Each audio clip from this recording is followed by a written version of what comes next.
Ladies and gentlemen, nice to meet you all. This is Wildcat and I'm going to be your host for the English broadcast of this second qualifier of the Clash Inter CR Championship. This is going to be a tournament open to everybody, so if you follow our socials, if you go onto our Discord, there's going to be the link to the tournament, which is password protected, so you need to know the password exactly.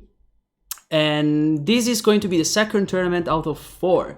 So we're gonna have the broadcast for English, Spanish and Italian. Here on YouTube we're gonna have the English broadcast, but as the guys from Clash said, you can follow Nemos on Twitch, on his Twitch channel, which is going to broadcast in Italian, or you can go to Revol's YouTube channel, which is gonna host the tournament in Spanish. So, it's going to be some time still left before the tournament starts. It's scheduled to be starting at 9 p.m. Central European Time. So we have some time now. Some time that I'm gonna use to remind you guys that the tournament is open to anybody. So I believe the mods will show the link for our Discord, so you can get into the tournament yourself. We're gonna have 1,000 players maybe, so we're already preparing a second tournament.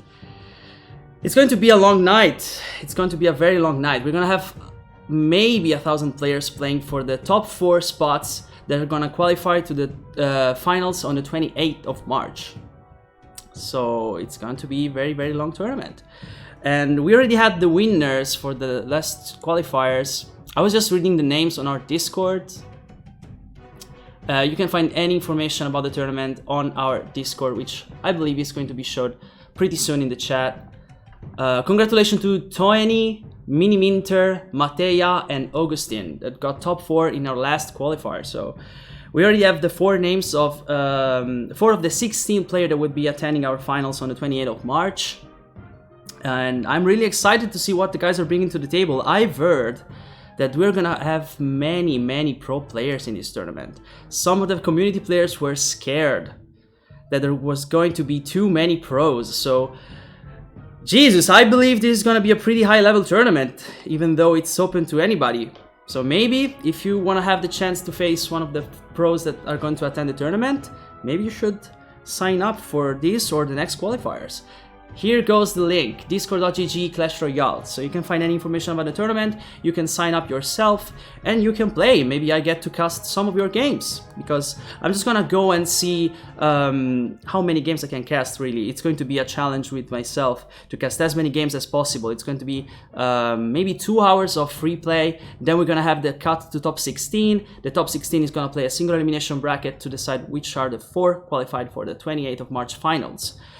So long tournament ahead.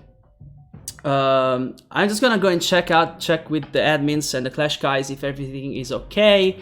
I'm new to streaming on YouTube. I stream daily on Twitch, but I'm pretty new to this streaming on YouTube thing. So I'm gonna go and ask the Clash guys if everything is okay, or you can just tell me.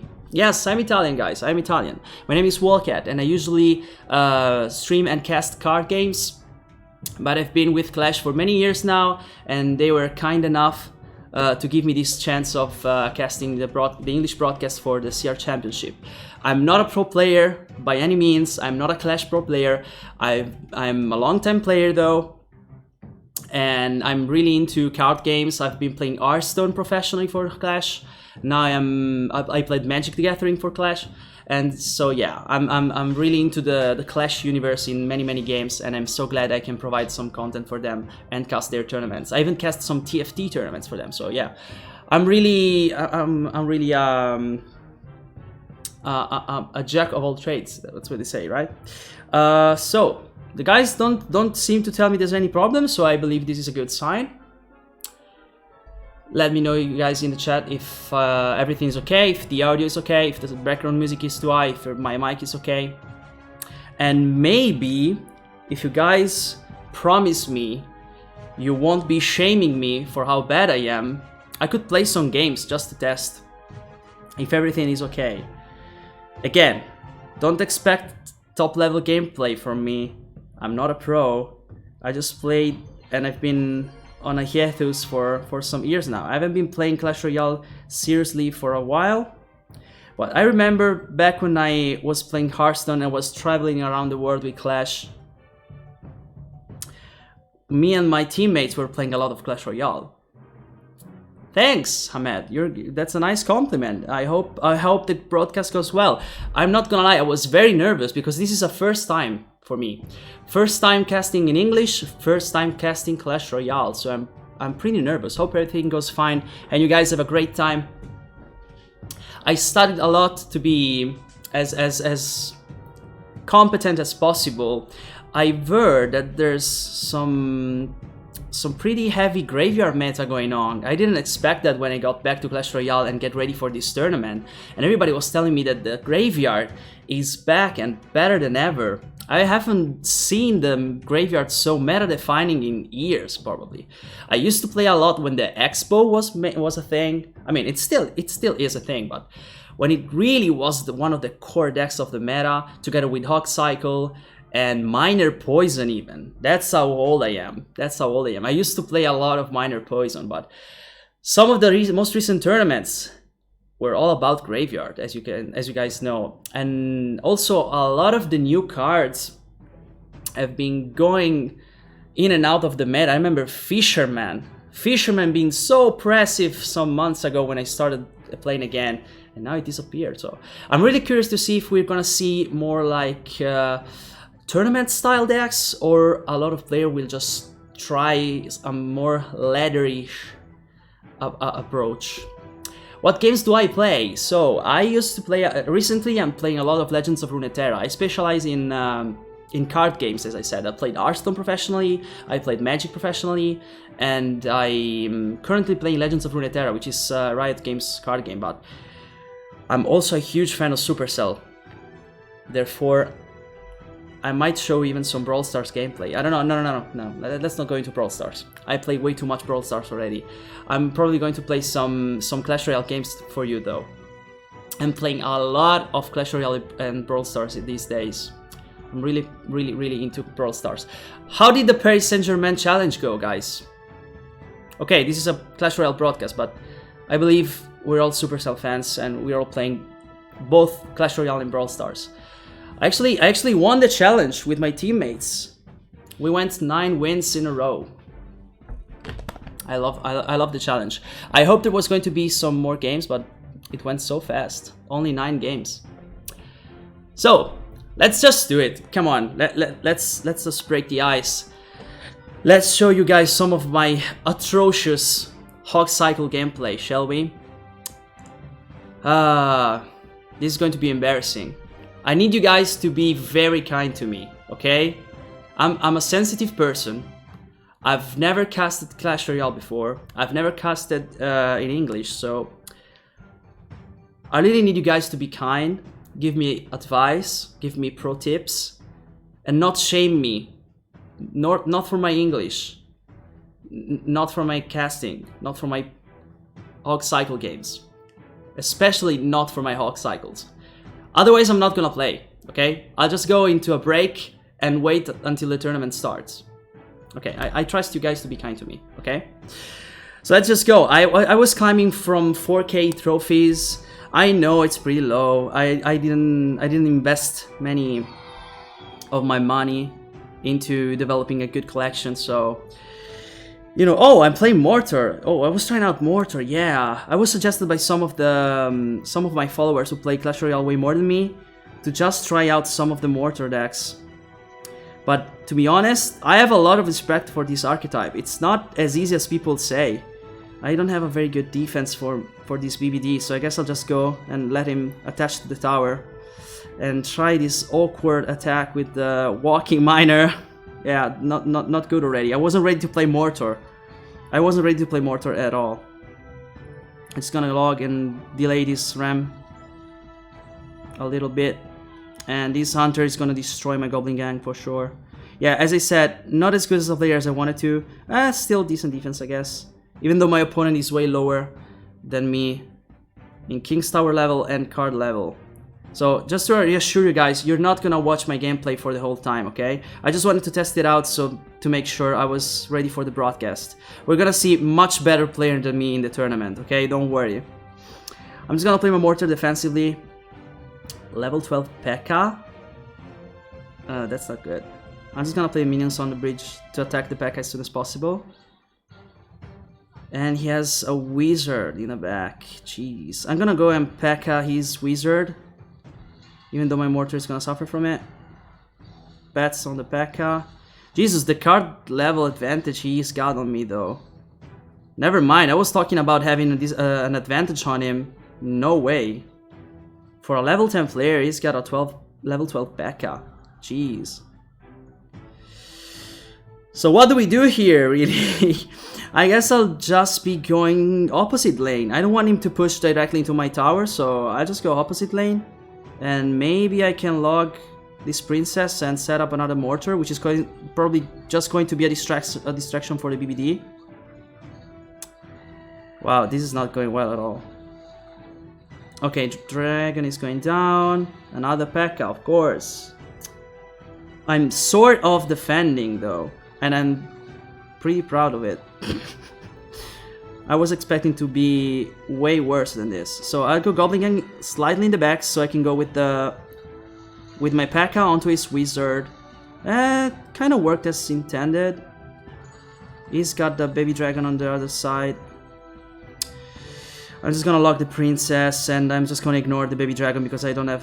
Oh, that was a decent positioning on my goblin dart to protect from the BBD.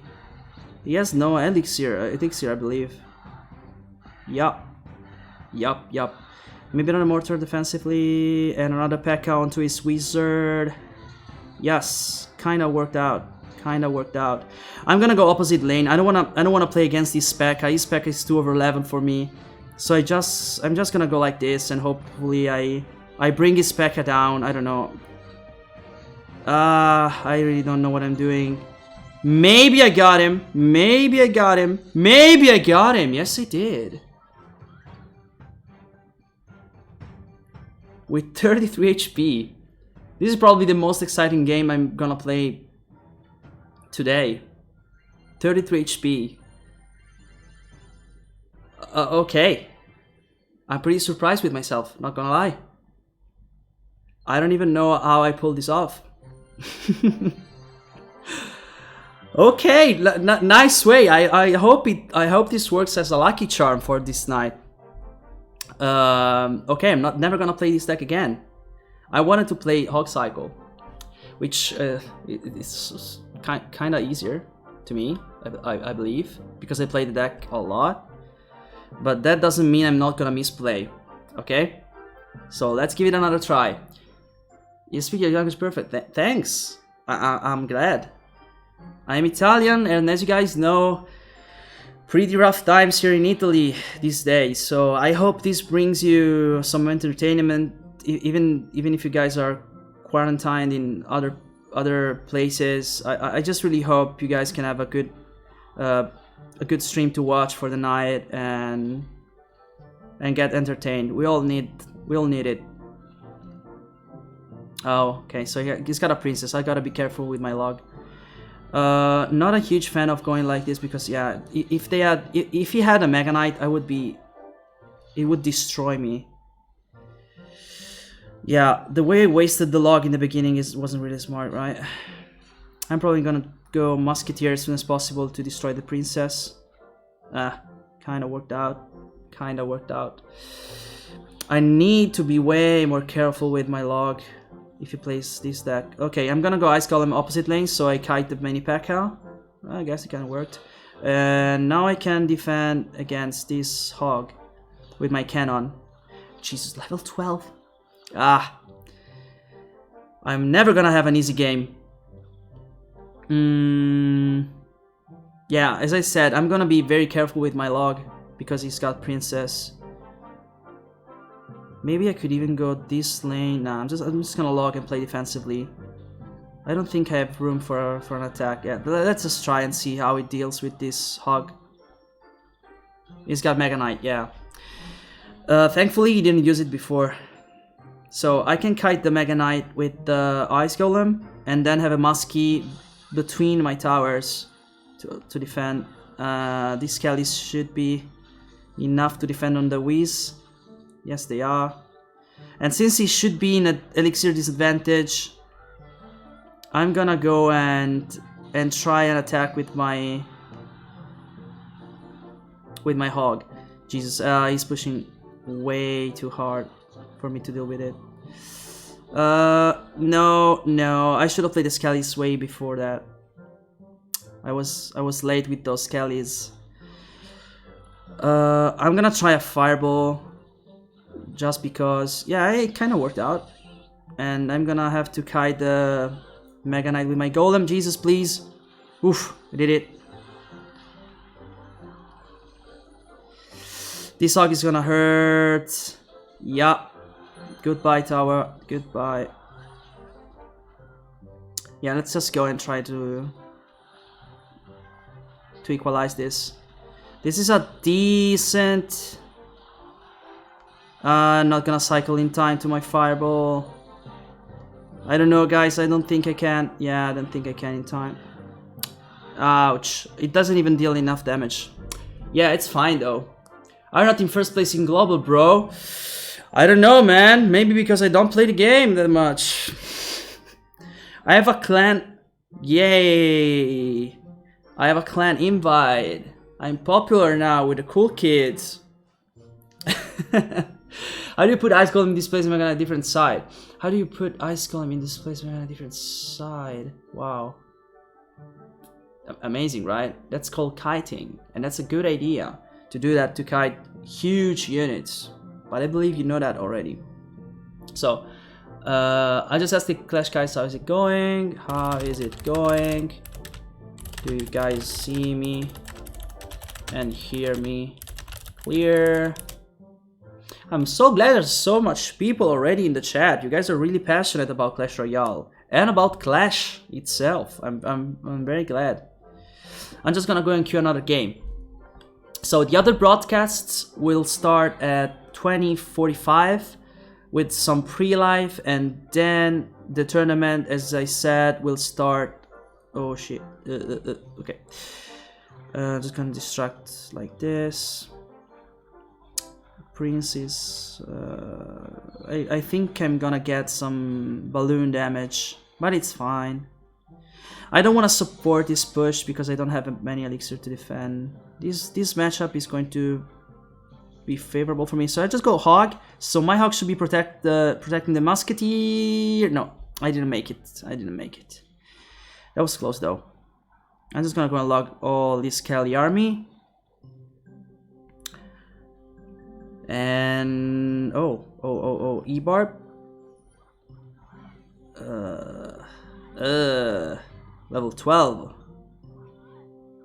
Okay, I got this. Let's just go and Hawk Rider right away, and let's... Ooh, bad idea. That's why I shouldn't have done it. Yeah, I'm gonna take maybe as much damage as his left tower. No, actually it turned out to be a favorable trade for me. Not really. Not really. Couple hits from the Muskie. Nope.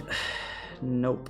No, I'm gonna Ice Golem, even though it's not a good idea. Maybe I push the E-Wisp back. Yeah, sort of worked.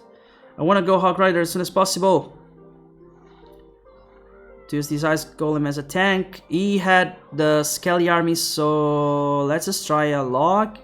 And that's gonna be a tower trade. Yeah. Tower down. This is gonna Earth though. That was a pretty nice Ice Spirit, but his push is way too hard to defend.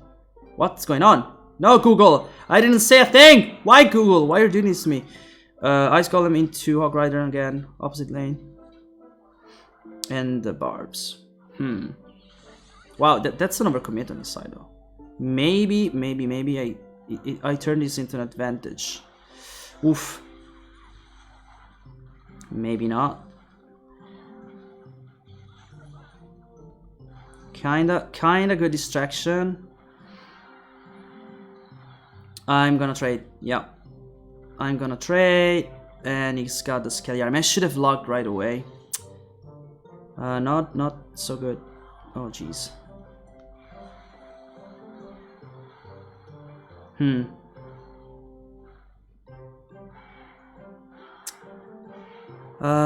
Should already be in an advantage at this point.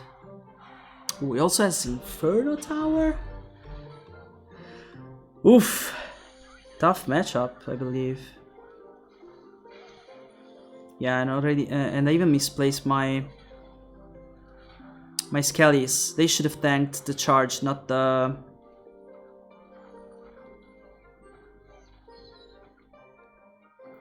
Yeah, Scagliarmi. Yeah, I got it with the Fireball. Not as good as the log, but yeah, not playing that well, am I? Not playing that well, am I? Skellies to defend the cannon. It's decent. It's decent. I can go and attack now with the log behind my Hog Rider, so I can defend from the Scagliarmi. Not that great. He had an Inferno Tower this time. So Musky like this. Oof. Let's push the balloon aside and log to protect from the army. Finally I'm through. But yeah, the E-Barbs. Damn. This guy's got some very weird deck. Hopefully I distracted him enough. Fireball to get the balloon away. Probably. Did I make it? Yes, I did.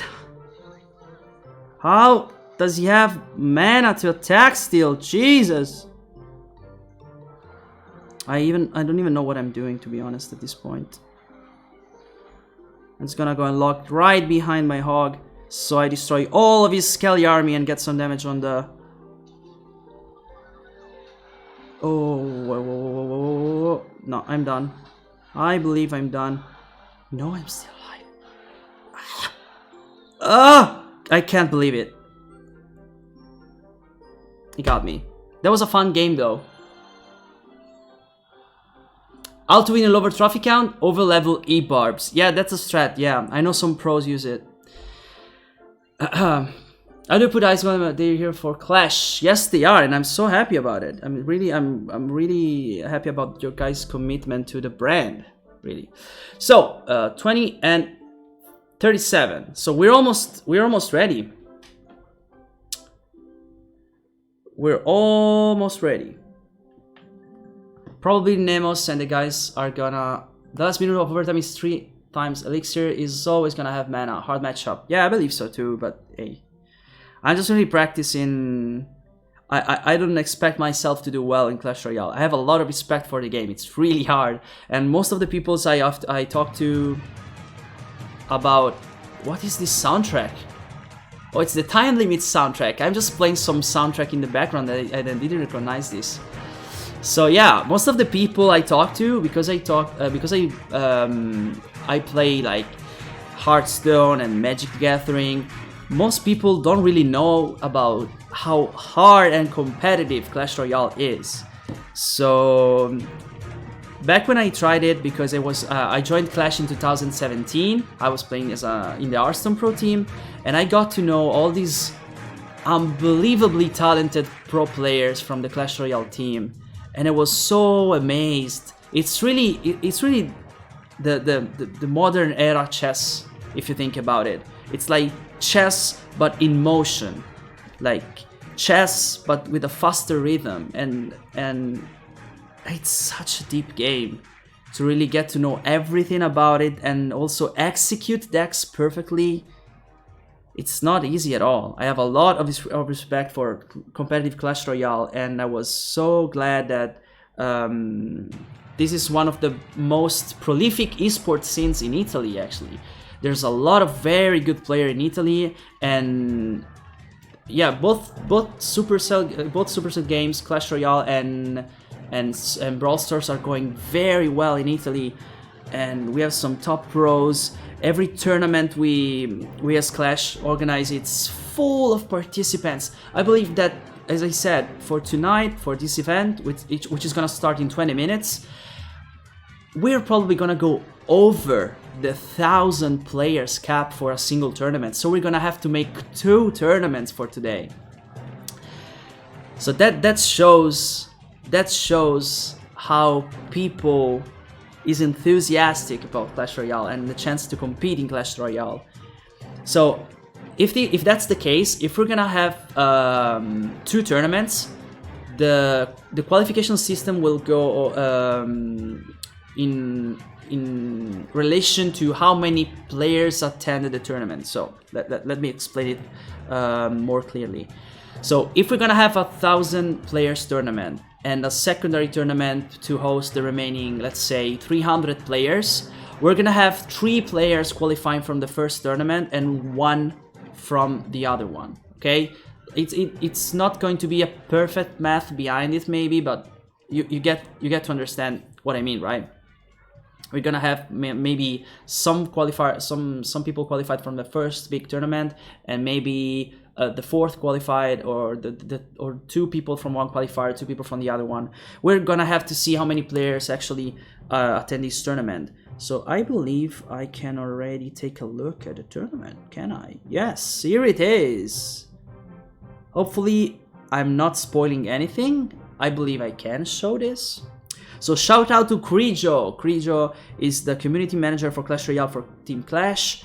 He's done an amazing job so far. These tournaments are not easy to organize. And he also helped me out a lot getting myself to speed with the new meta game.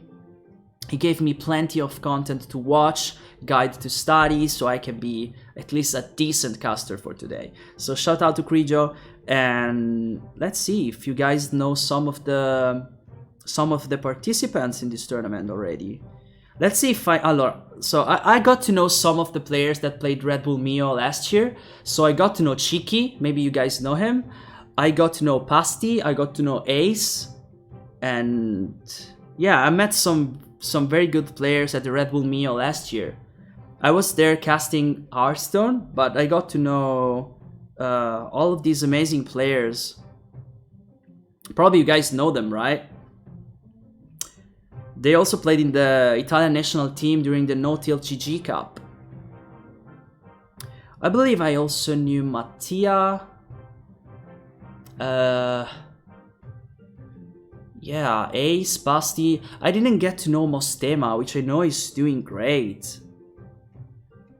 Maybe he was maybe he was playing in Red Bull Mio, but I didn't get to know him and say hi. But yeah, Italy is full of talented players. Let's see if there's some name I know myself. So, Krijo, of course, the man, the myth, the legend. I believe I already heard about Trevian. I'm not sure. Maybe even Samu I know?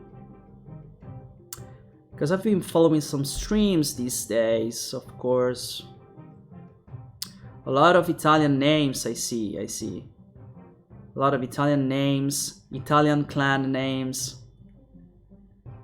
That's good to see. We already have 300 players. I believe we had over 700 this Monday.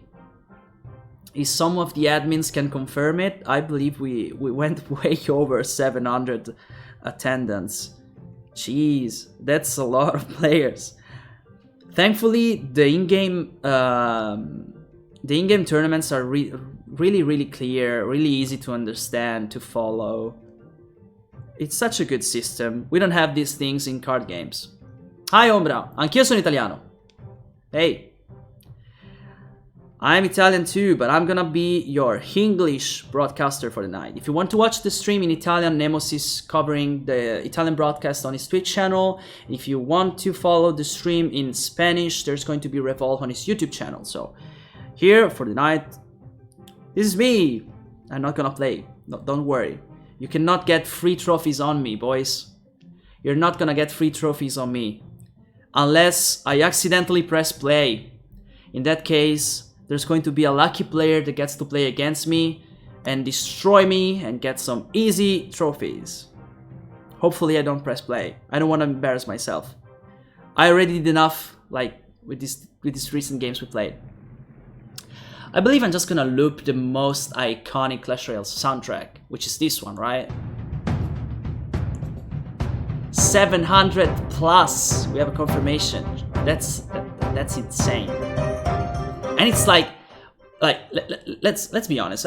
We don't wanna make it sound like we're giving away a billion euros, $1 billion prize pool, right? We're just gonna do it. We're doing it like just for a get together for the community, just so we can play together, spend some time.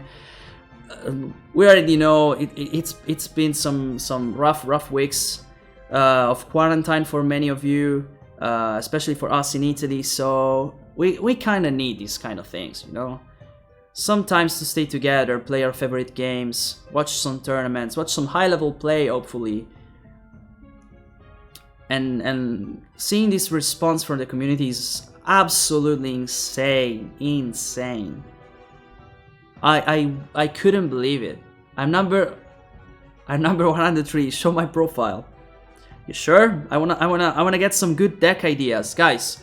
I'm a returning player.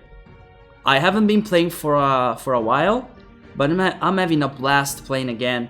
But I don't have many decks, and as you can see, my collection is not that good. I mean, I have my fair share of legendaries. I have some spare gold and gems. So what would it be the deck that you guys would suggest to a returning player? Which deck would you suggest for me? I'm really into cycle deck. I don't have very super leveled cards, so I believe that cycle decks are better because you get to have chances of outplaying your opponent even if your cards are pretty low level, right? Is that a good way to think? Like, if you don't have very leveled cards, you should be sticking to cycling decks. I've heard that from Clash with Ash, so that better be a good advice. Let's go and see. Dia, there you go. You're playing Golem. Like this is a deck I cannot play because I don't have level cards, right? That's the reasoning behind what I was saying. You're relying a lot on the power of your cards with Golem decks. I'm not saying it's not a skill deck. I think I think it's been already proved that you can play Golem to the next level. You can be good at playing Golem. The deck doesn't play itself, okay? But is it true that you cannot play Golem decks if you don't have very level cards? Because I've heard so. I've heard you really need to rely on your levels. And you cannot play a cheap version of Golem deck. So yeah, I would probably avoid playing Golem decks. Or even just decks with expensive win conditions, like, I don't know, Mega Knight, maybe. So yeah, I'll probably just stick to cycle decks. Starts in 11 minutes, 12 minutes, as you can see. So if you guys see me put this screen up, I'm just gonna show you. So if I put this screen up, you can still hear me. I will tell you that I'm going into a break, and I will put the screen up. Since I'm alone, all by myself casting, I will probably go and take a bathroom break every now and then. Maybe we're gonna have a co-caster for the next qualifiers. Why not? I would be more than happy to have a co-caster. We were discussing it with my mentor. Maybe some of you guys from the Italian eSports scene know the man, the myth, the legend, Bertels, which is my brother, not by blood. È un torneo giusto? It's a tourney, Ombra asks me. Yes, it's going to be the second of 4 tournaments.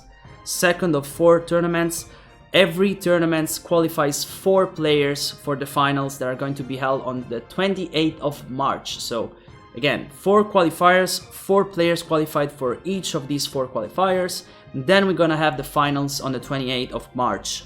You can find the details of every single qualifier, the rules about the tournament, the passwords for the tournament, because you guys can sign in. It's open to anybody.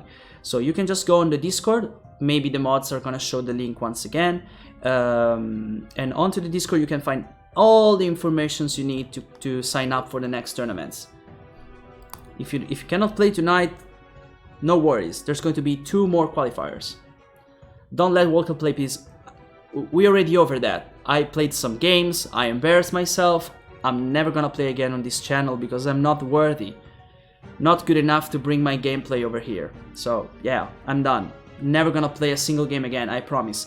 Unless, as I said, I accidentally press play and end up playing a tournament game. Which may happen, but in that case, my opponent can just get some free trophies and enjoy himself. Or herself. Because you know there's a lot of girls playing Clash Royale in our community. So, 10 minutes to go. I believe at this point Nemos and Revol are up and running with their respective streams. I'm gonna remind you guys one more time that this is going to be the English broadcast and Nemos is going to provide you with the Italian broadcast on his Twitch channel, while Revol is casting on his YouTube channel in Spanish. It may happen, Marco. It may happen. I might queue a game of tournament. I might answer to you in Italian sometimes, but let's not keep it an habit. Rainbow, ciao, parlo anche italiano, sono italiano. Ci saranno 4 qualifier. There's going to be 4 qualifiers. This is the second. Questo è il secondo qualifier. Avremo altri 2 qualifier, quindi il 23 e il 26. We're gonna have 2 more qualifiers on the 23rd and the 26th. Each qualifier qualifies 4 players for the finals of the 28th March. Quindi, Nemos al broadcast in italiano sul suo canale Twitch. Qua avremo il casting in inglese che terrò io.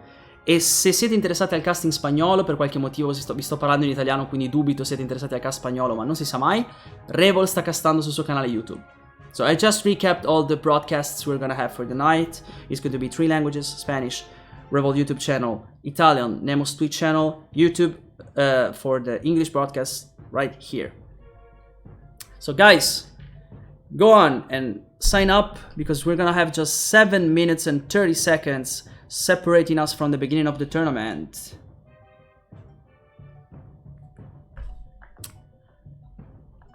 I see some recruit messages in the chat. Yeah, sure. Let's see if I missed some messages. I'm just gonna watch the chat. I mean, I want to have a fun, informal casting. I don't want to be all... I'm not wearing a tie and a jacket. I want to be comfy. I'm rocking my Clash hoodie. By the way, you can find them at the clash.gg shop. They are on sale, I believe. Are they still on sale? Yeah, they should. I got mine a lot of time ago now. I believe so. 3 Italian people to cast the same tournament in 3 different languages? Nope. Revol is Spanish. I believe he's Spanish. I mean, he speaks Spanish, which means he's either from South America or Spain. Nemos is going to cast the Italian one, and there I am, here I am, casting in English. 3 Italian people to cast the same tournament in 3 different languages? No. 6 minutes, and then we're ready. I'm asking Krijo some names for notable players, but I accept suggestions from you from the chat, guys. If you guys want to see some specific players, you can ask me. I am more than happy to follow your advice. Let's say you guys want to watch Krijo play. Krijo is not gonna play, but that's an example. You guys just tell me, and maybe the next game I'm going to cast is going to be Krijo's. I'm gonna ask Krijo. Krijo is going to be very, very busy, and I really don't want to bother him. But I'm gonna ask once again for a list of notable players. I'm gonna message him privately on Discord.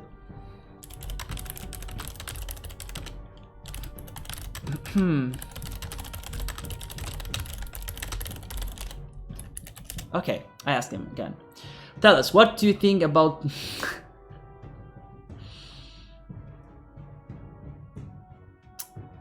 What do I think about Paolo Canone streaming for... I love Paolo, to be honest. I've always loved Paolo's stream. Paolo, by the way, is the latest addition to the roster, to the League of Legends Clash roster. And he's an amazing streamer, to be honest. I remember when we were in the same streaming network, he was watching my Hearthstone stream, and he would ask me for advice on Hearthstone. And sometimes, like, I spectated him. I mean, he's a super nice guy and super fun streamer, I believe. Will it be Brawl Stars tournament? Nice question, Ombra. And thank you for typing in English. I appreciate your effort. But again, I can answer to you. I missed the best part, pre-live. Yeah, you must be one of my followers. You must be one of my followers, Nico. We have a long-lasting tradition of super long pre-live of like 30 minutes. But I even went and played some Clash Royale games for you. Just to have the... Just straight to action, imagine that. Yeah. Incredible times to be alive. So, about Brawl Stars tournament, definitely yes, there's going to be a lot of mobile games tournament. As you know, Clash is very committed to host tournaments for mobile games. We have huge communities in both Brawl Stars and Clash Royale. All you have to do is go to clash.gg or follow our socials on Instagram. Like, as you can see, we have plenty of socials. There's clash.gg, which is our main website, and from that website you can access to all of our different communities. If you want to, on Instagram, there's an account just for Brawl Stars, which is Clash_Brawl Stars on Instagram. I'm just gonna type it in the chat, Clash_Brawl Stars. And that's for every Brawl Star event, for tournaments, highlights, talking to the pros and stuff. Okay, we've got some notables. We've got some notable players. Kruja just told me to keep an eye on Solidaire, Chusley, Dia, and Jank Aslan. So let's just go and take a look. So we already, I already saw Dia's profile. Did I pronounce it correctly? Dia? Is it a longer A? Dia? Dia is going to be one of our notable players, I hear from Gricho. Okay. I'll keep an eye on you, my friend. I'll keep an eye on you then. Then Solidaire Chusley. Let's see. Cheeky! Is he that cheeky? Who?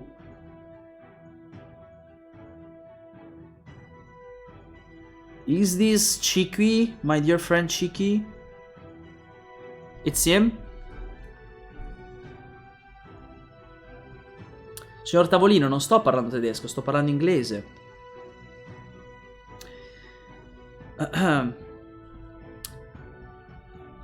It's that cheeky, I believe. I'm gonna ask him personally after the tournament. Is there another Dia? What's going on? It's a clone. Then he said, Aslan, Chusley. That's me. Don't mind me in the tournament. Okay, it's that cheeky. It's that cheeky. Can you check number 101? Sure, why not? Who is that? Sivarash? Should I? Huh. Sparky. Giant Sparky. Not a big fan of the archetype. But, Jesus, why are you guys inviting me to your clans? Why? No ragazzi, sono italiano e sto occupandomi del commentary in inglese per questo broadcast, ma sappiate che se volete vedere c'è lo stream in italiano, c'è Nemos sul suo canale di Twitch. I just repeated that to the Italian guys that... ooh, here we are! Let's go then, let's go. Let's go and let's see if I get to see... Dia's game at this point, since all of you guys talked to me about him. Maybe we can catch a Cheeky game or a Dia game. Let's see. We're live, straight into the action. Let's see. Maybe I get to see Cheeky because Dia wasn't ready. Let's see if I see some of the notable players already involved in a game. Let's change screen before I forget. Let's go back to Dia and let's see if he's playing. I'm really curious. Yes, he's into game. Let's go! First game of the day. We're gonna have Dia versus Jose Torres. Mini P.E.K.K.A. down the right lane. Magical Archer to defend. Skellies to kite the Mini P.E.K.K.A. I've heard so many requests for a Magical Archer nerf. It's not only a support, it's a win condition. It's such a complete unit. Some damage is already going down onto the right tower for Jose Torres. And Wall Breakers on the left, uncontested. Bring the tower down to a 1800. Double lane pressure. Golem comes down, supported by the Night Witch. The Tornado is gonna deal so much damage to the Mini P.E.K.K.A. and Magical Archer defending. Golemites goes down. Magical Archer now focusing the Golemites. And it's probably going to be a good push for Dia. Skeletons just about in time to kite that Mini P.E.K.K.A. One hit doesn't even go down because the Wall Breakers are there to defend.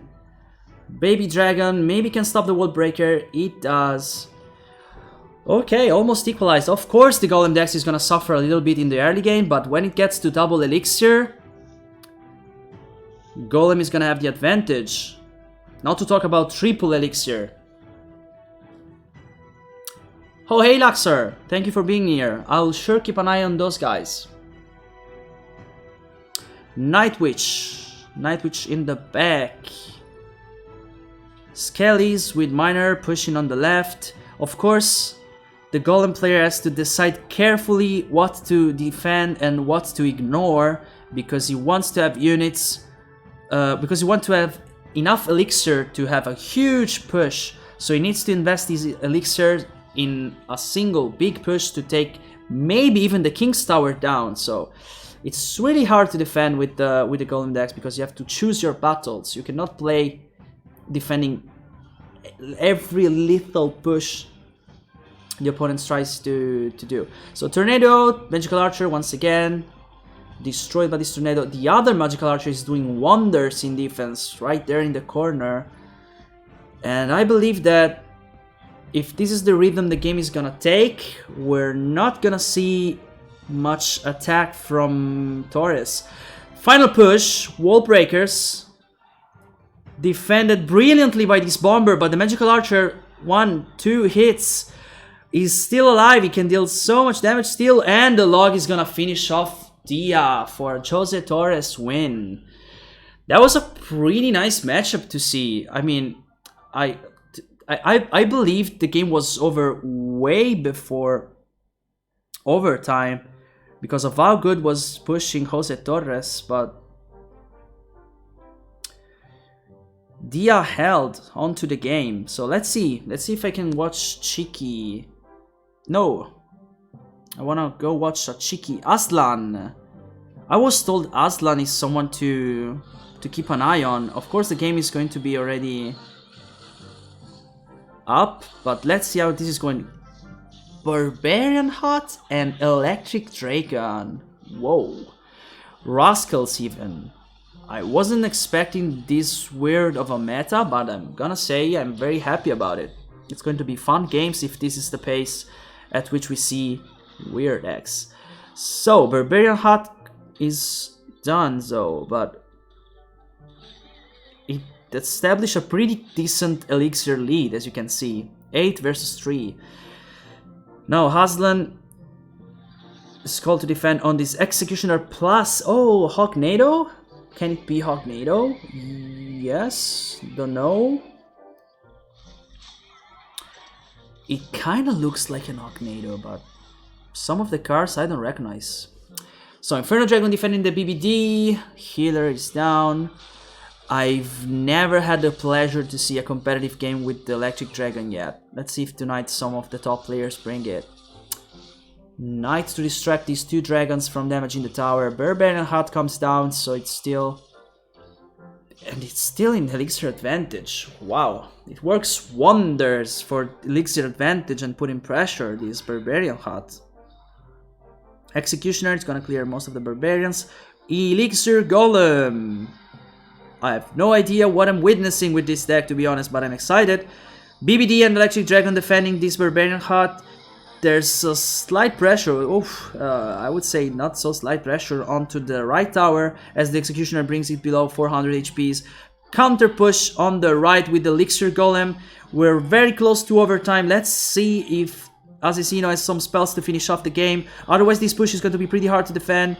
The Tesla is destroyed, the Ewiz gets kited, the Hog is free to attach onto the tower. No, there's a Barbarian Hut to defend. Whoa, what an endgame. Elixir Golem is damaging the tower, and maybe there's nothing to stop the Golemites from ending the game in favor of Aslan.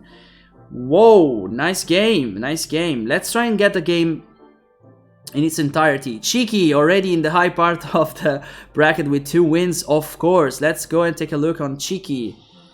The game just started, I believe, and we're gonna see a Sparky Giant Goblin deck. I've heard so many things about this deck, and I've even heard some talking about nerfing the Goblin Giant just because of his brilliant synergy with the Sparky. Dark Prince comes down, Dark Prince versus Dark Prince on the Cheeky side of the bridge, so it's going to be easier for him to defend. Maybe the Muskie gets a hit, yes it does, almost 2. Very low tower for Alessio, 740 HP. Pretty huge advantage for Cheeky. Looks like it may be even a Golem deck, I don't really know. Which win condition might Alessio be playing?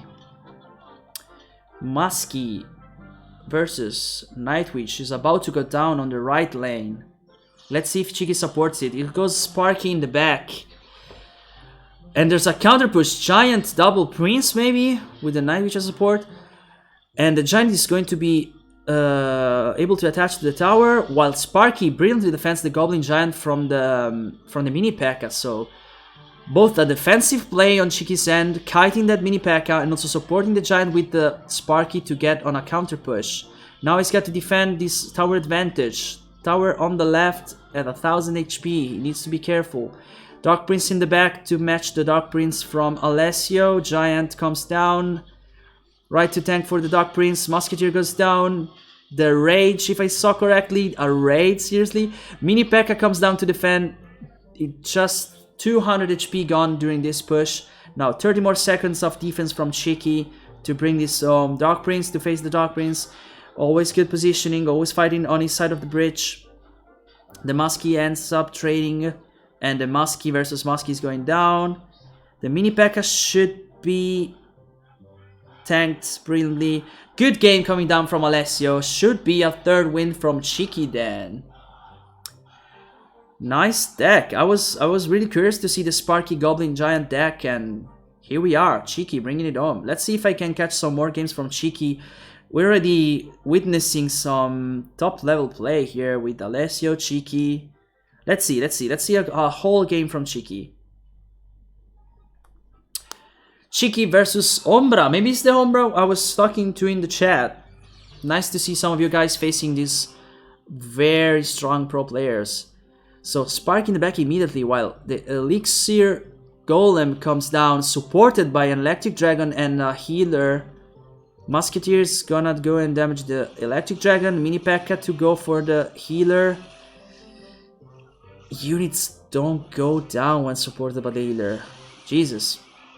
Sparky defended by the BBD and the Tornado. Goblin Giant to counter push with the support of the Mini P.E.K.K.A. and the Dark Prince. Also be careful on the left tower. It was brought down, well, it was brought below 1500.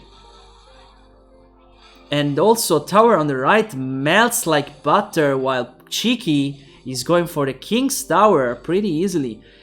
Already 2 towers below 1000 HP. No, just the Princess Tower. The King's Tower is at 1200. What a push from Cheeky. Now he can either focus on defense and not even try to counter push again, or maybe he can sneak in some counter push onto the King's Tower to go for the 3 crowns. I believe the 3 crowns are also going to be used as tiebreakers in top 16, so let's just keep that in mind for the future. Mini P.E.K.K.A. defending against the Elixir Golem pretty well. Golem might still being able to sneak in some damage. How good is this card? Jesus. And brilliant defense on the King's Tower, but the Dark Prince is maybe going to be able to bring down the second Princess Tower for Cheeky.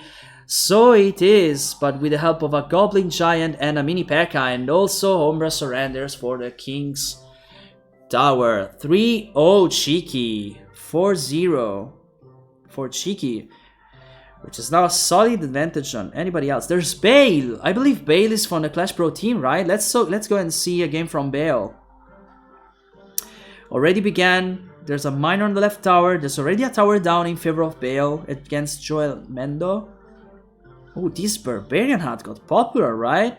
I had no clue, to be honest. I'm very surprised to see Barbarian Hat so widely used.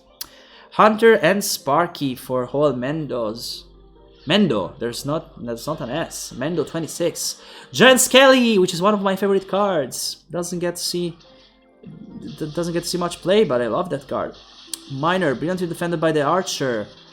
Let's keep an eye on that Skelly. Doesn't get in range, not of the Princess Tower, not of the Barbarian Hut. I believe this is a game for Bale. There's a solid defense already deployed.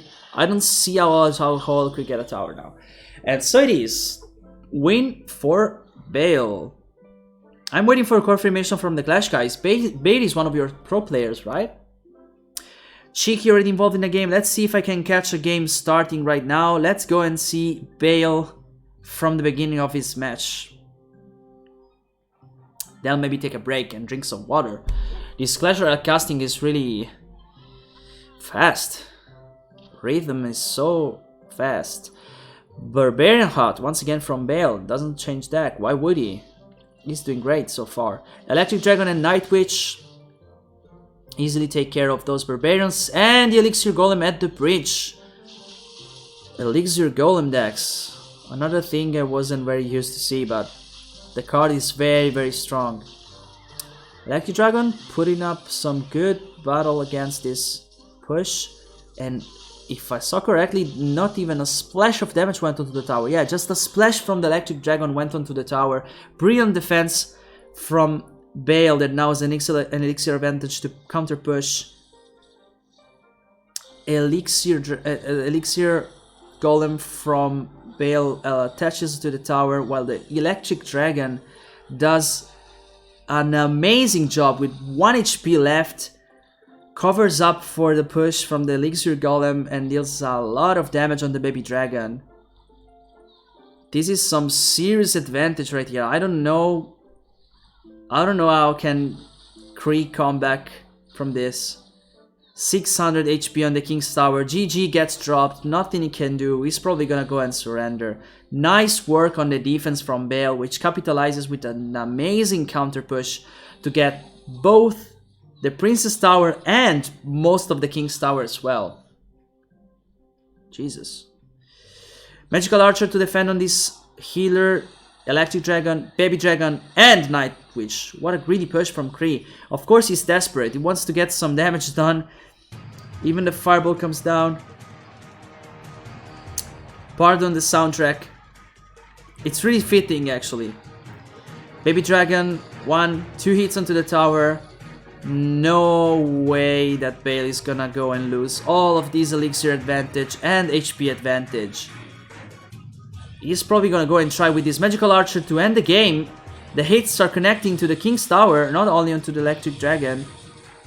The healer does an amazing job supporting the units, and the poison with the last tick is going to close this game 3-0 in favor of Bale. This deck is very wacky. I was not aware of this deck's existence.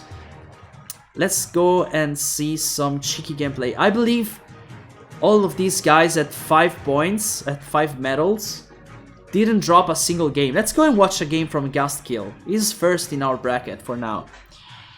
Okay. It's Negan. 7 is. We will call him 7 is. Versus Gastkill. Okay. Dark Prince and Musketeer, Ram Rider. Usually Ram Rider means there's some sort of bridge spam going on. Ewis dropped in the back to defend onto this.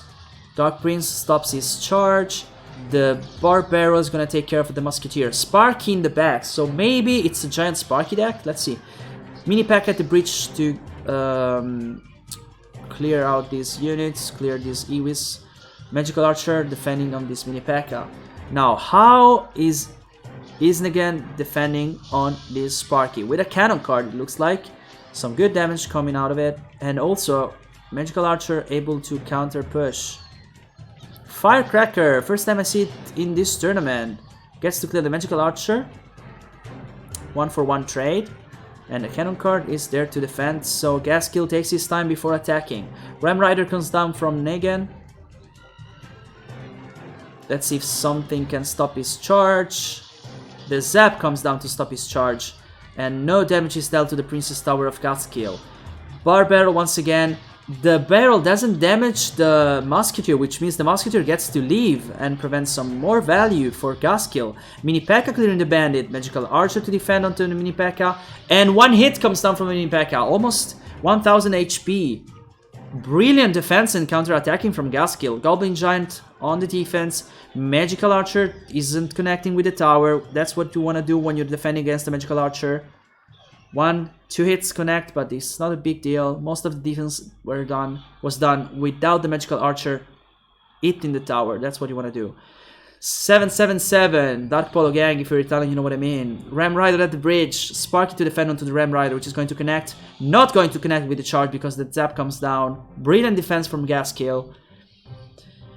Bandit in the back, and this Dark Prince is going to support the Sparky for what may be the final push of the game. Bandit is going to go on the Dark Prince, moving his shield. Magical Archer attaching onto the Goblin Giant and the Dark Prince.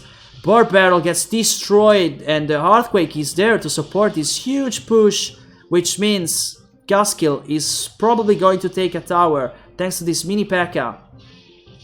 and this Sparky. So it is with 15 seconds left. I don't think there's something Negan can do. Another win for this Gaskill Goblin Giant Sparky deck, which also Cheeky was playing. Almost 3 crowns. Maybe he can go for the 3 crowns. No, he can't, but it's an easy win nonetheless.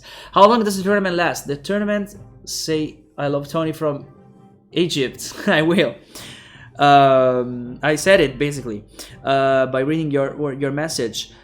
Gaskill is tied with Cheeky and Max RDC. I want to see Max RDC play from the beginning, so I'm gonna wait a bit because these are the 3 players at 6 medals. So let's see a game from Max RDC. Let's see who he faces. Maybe Gaskill? No. It's going to be Serge. Barbaro defended by the Muskie, which is going to defend on the Knight as well. No hit, 1 hit on the Muskie, 2 hits on the Muskie. Baby Dragon is coming down. Let's see what's the next move. It looks like a bridge spammy deck with the Bandit and the Wall Breakers.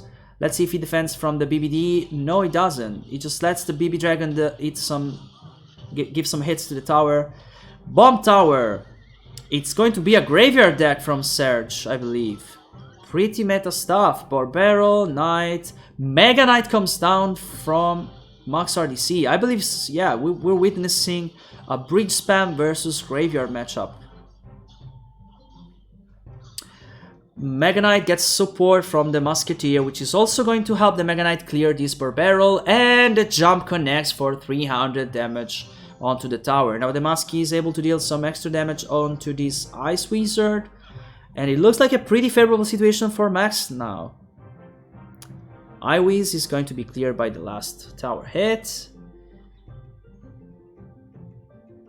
And Serge has not been able to go on offense still with his graveyard. I believe it has it in cycle.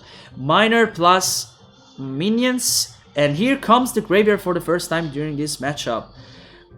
Goblins able to defend onto this graveyard. And the Musketeer is going to tank and clear the BBD while the Goblin Gang counter pushes. Below 1000 HP, the right tower from Serge.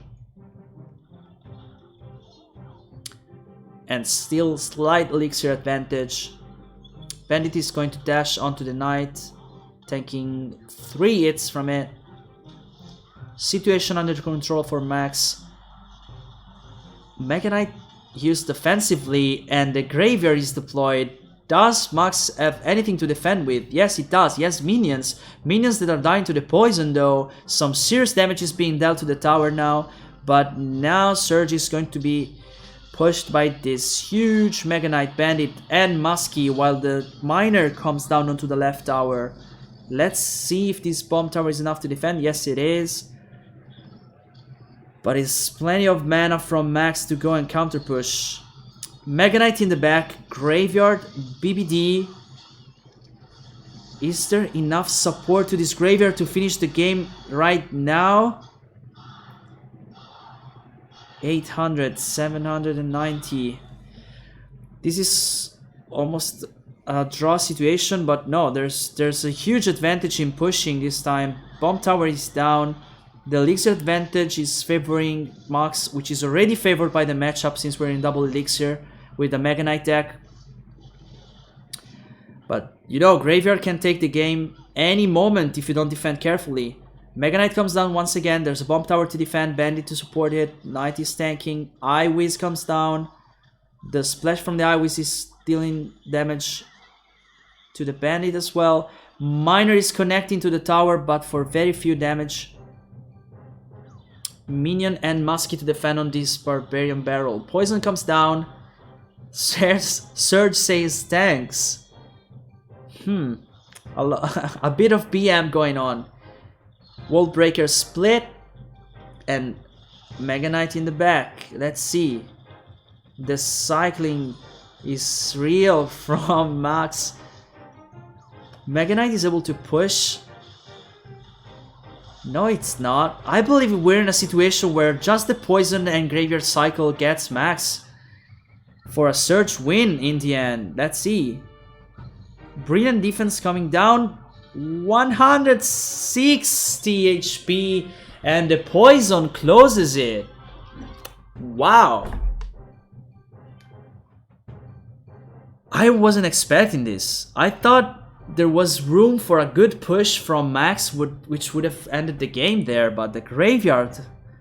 Sneaky graveyard plus poison. So we have a whole different situation now in the top 3 with Cheeky, Matias and Joselito. I'm gonna wait a second and see who comes with a win, and we're gonna watch a game from whoever gets to 8 wins, okay? I'm just gonna drink some water now. How are you guys liking the tournament so far? I'm loving it. 36 minutes. I'm really curious to see how the top 16 is gonna look like, but considering there's so many good players, we're probably gonna see some pro players in our top 16 today.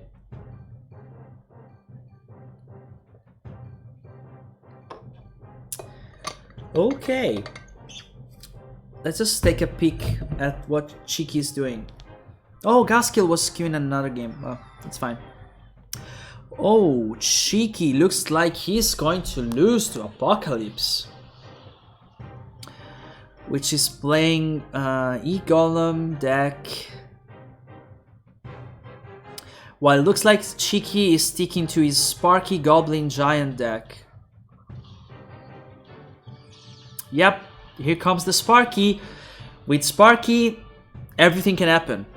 You can just have a proper push and destroy your opponent with a Sparky, dealing massive damage. The Electric Dragon proves a very good defense against the Sparky because it can just stop the Sparkies. So I guess this is a pretty unfavorable matchup for Cheeky.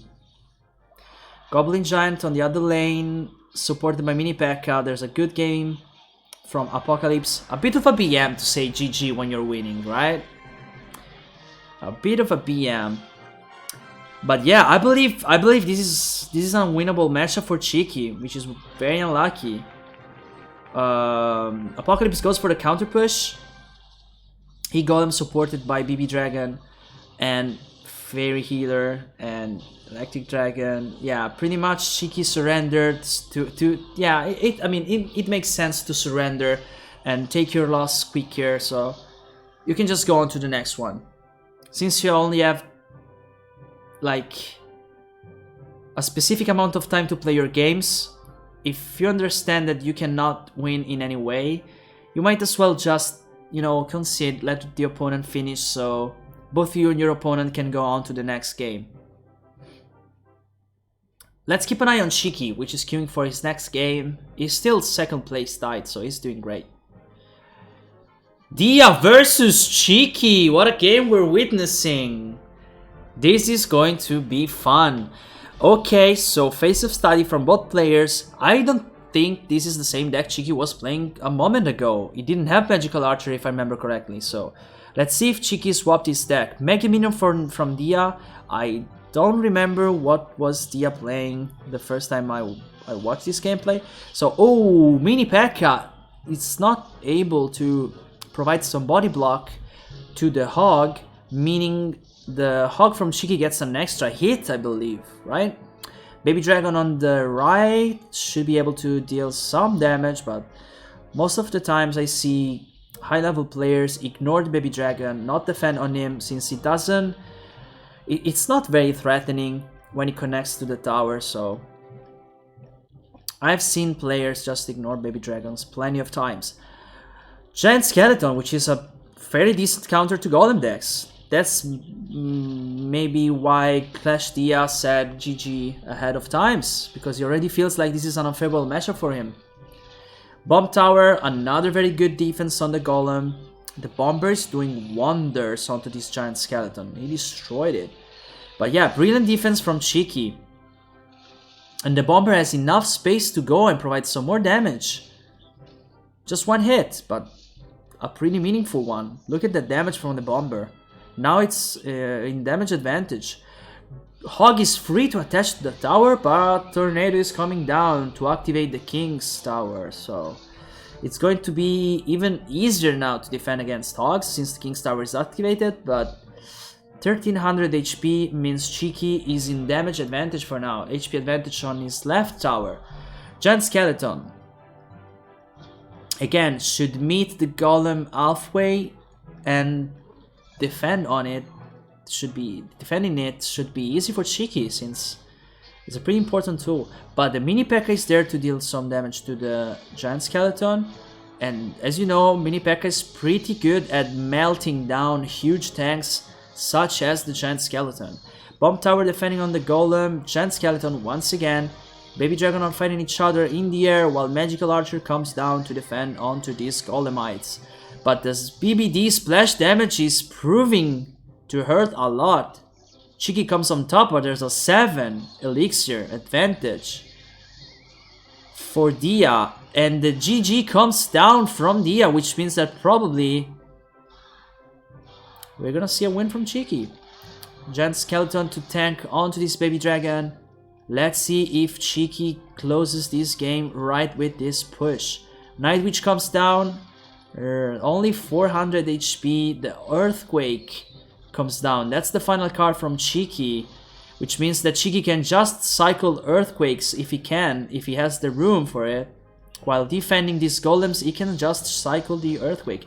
Bomb Tower is heavily damaged by the Lightning, And the golem is maybe going to connect onto the tower. No, because there's a tornado from Cheeky.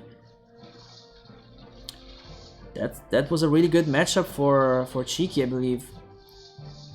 6 mana. Don't think there's room for cycling the Earthquake just yet. Yes, there is. There is room for a knock as well. But the Hawk won't close the game. It's the Magical Archer with one last hit, closing it up for Cheeky. This was a nice high-level game. Let's see if we can catch some more action from Mate or Cheeky. Let's just stick with Cheeky just because we are like constantly catching his game since the start, and it's really good to see games for how they're played since the very first moves. Barbarian Heart comes down already, which means a pretty consistent elixir advantage for Cheeky, which has Magical Archer deployed and its same elixir as Yalla, which pushing with the poison, that traded off the Magical Archer eventually. So that's a stalemate. Everyone is waiting for the opponent's move. Let's see what they do. I believe that Cheeky with his deck is more than comfortable going into double or even triple elixir. But even Barbarian Hot decks,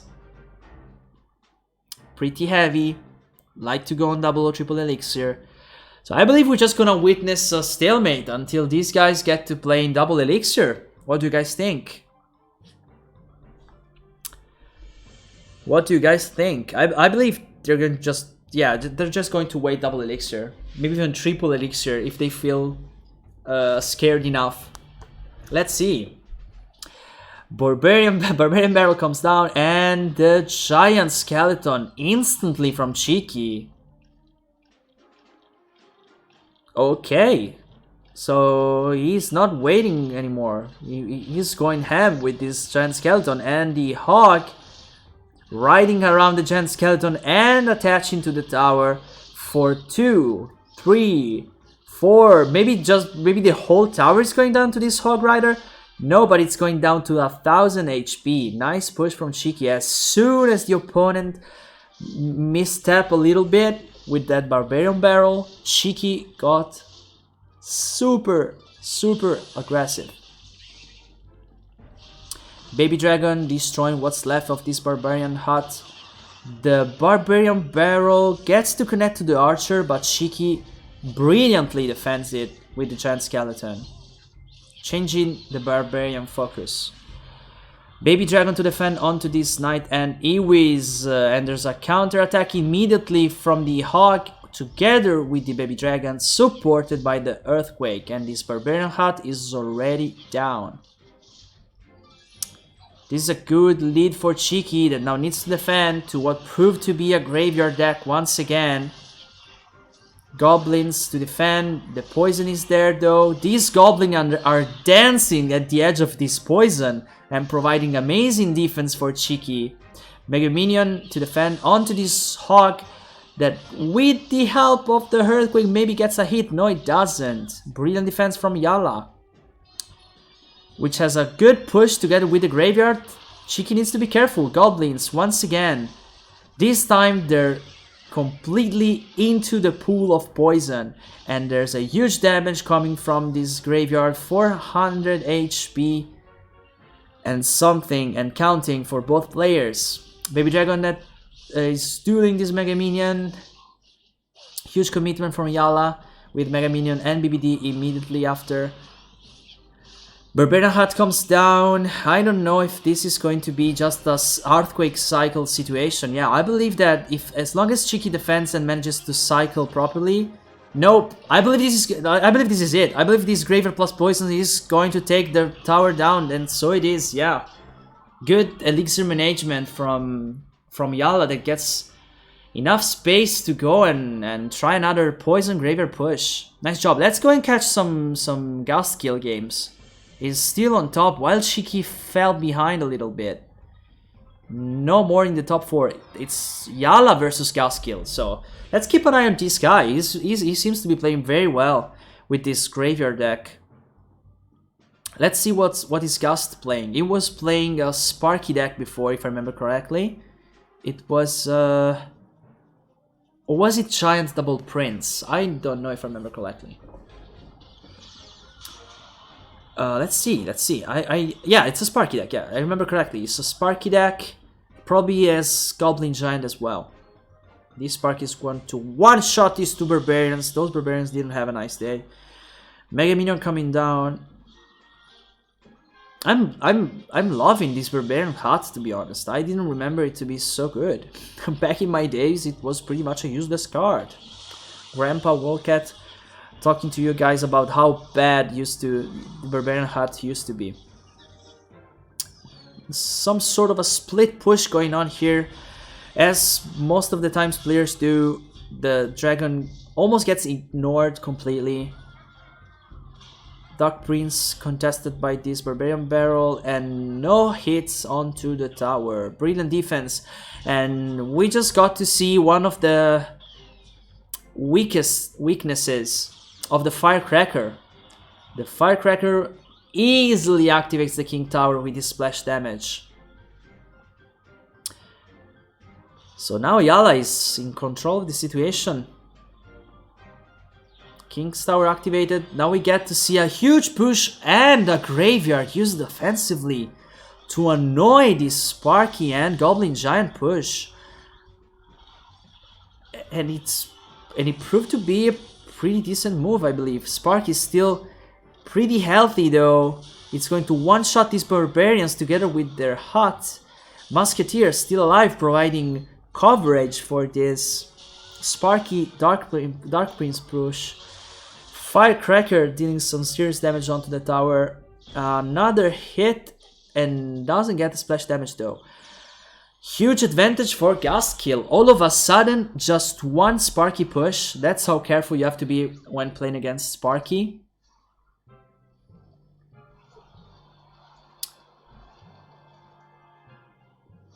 You need to be careful. Just one push could be lethal.